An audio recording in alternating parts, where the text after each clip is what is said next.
Hey guys, Cat 7 here. Okay, it is May 2nd, 2018, and it's about 2:45, and we continue to look at Mallory and all the different things here.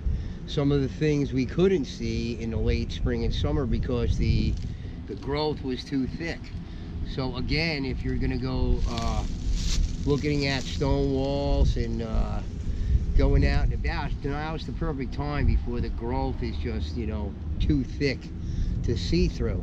Behind me here is a part of Mallory that's by the IGA entrance, the trail entrance by the IGA parking lot, and from the trail itself you can't really see over here, but I want to show you the stone wall construction over here and the engineering that went into this over here. And this was no easy task over here, I'm sure, but let's take a look at that, okay? All right, let me get the camera up here, and let's go up here and take a look at this thing. And you know, here you see sort of small fieldstone on the top, and then you have a massive boulder there, massive rocks on the bottom with smaller rocks on the top here. But it seems just from gravity alone, some of these rocks and stones are falling. Let's go up a little bit higher. Hopefully I won't kill myself, because this is pretty steep here. And let's take a look at this bit of engineering up here of the stone walls. And you come all the way up here, and you got this bedrock on the other side there, and then the stone wall starts in there, and it almost looks like real small stones that built up bigger stones on the top. These stones in here range anywhere from 100 pounds to 1,000 pounds, and we're up on this steep incline here, and you can see this was no easy task to get these rocks up here, these stones up here. Very, very steep over here. And this is a substantial wall at this area. And probably from gravity, a lot of it just fell down. And you can see some of it. But they did a fine enough job of it to keep this part of it pretty stable. So, you know, that's no minor thing, because we're pretty steep over here. But, you know, could you imagine how this conversation went between Farmer Joe and his friend Bill? Hey, Bill, bring me up another 1,000-pound boulder. Joe, what do you expect me to do with it? You know, get it there with a helicopter or something? I mean, you know, how are we getting it up there, brother? My ox can't get up there. How are we doing this? So, you know, you can imagine how that conversation went. But check this out, it's pretty cool. And I'm gonna go down. Hopefully I won't kill myself. Get smacked in the face.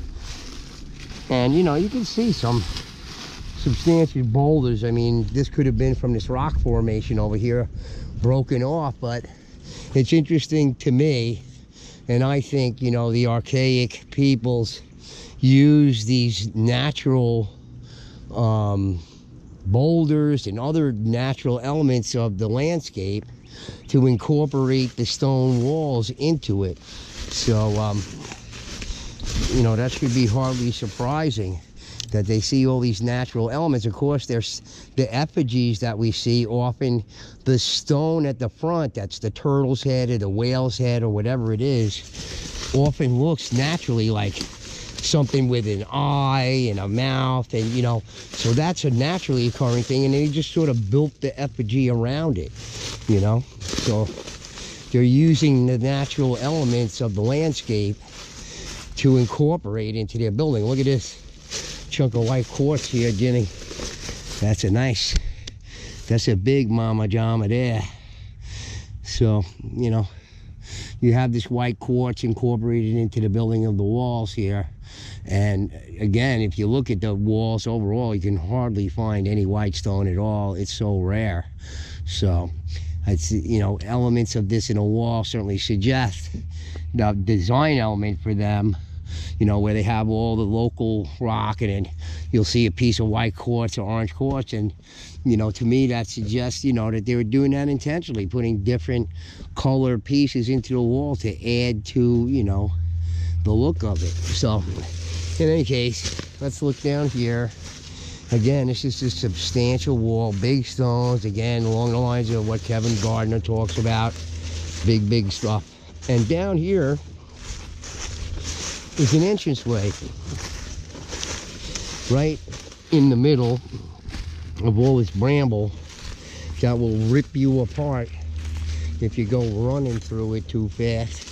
But it looks like a turkey trail or something like that through here. Probably a turkey trail, but here's another entranceway buried in the thicket here. You can see the same design elements of the opening in the wall, same on this side, except on this side they use the stone a little differently, but you can see it's placed in there in a certain way to create this opening. This side is more like what we've seen before. So here we have another opening in the wall that, you know, most researchers and academics who talk about the walls really are not aware of. And it seems to be, you know, prevalent in the Mallory area here. And again, going along with my thesis that, you know, some of these walls are the original walls that were here before anything else, were the, you know, archaic, not necessarily aboriginal, but could be, you know, survivors of an older, more advanced society that was destroyed and then left more or less as cavemen to start again, just like any of us would be. If the world was totally destroyed, you know, where are you gonna start mining and get your own foundry and go and get rubber down it? You know, you're not gonna be doing that if you're reduced to caveman status. So this is probably the best you're gonna be able to do. So it's very interesting, this wall back here that goes all the way up the side of this, you know, rocky outcrop here, and it's sort of really like dangerous work trying to do that wall up there. I don't really see the need for it. I don't see the necessity for it. It seems rather, you know, unnecessary to me. Why not just, you know, make a wooden fence all the way up to the outcropping there, and that's it. That's what you got to do. People know that's your property or whatever.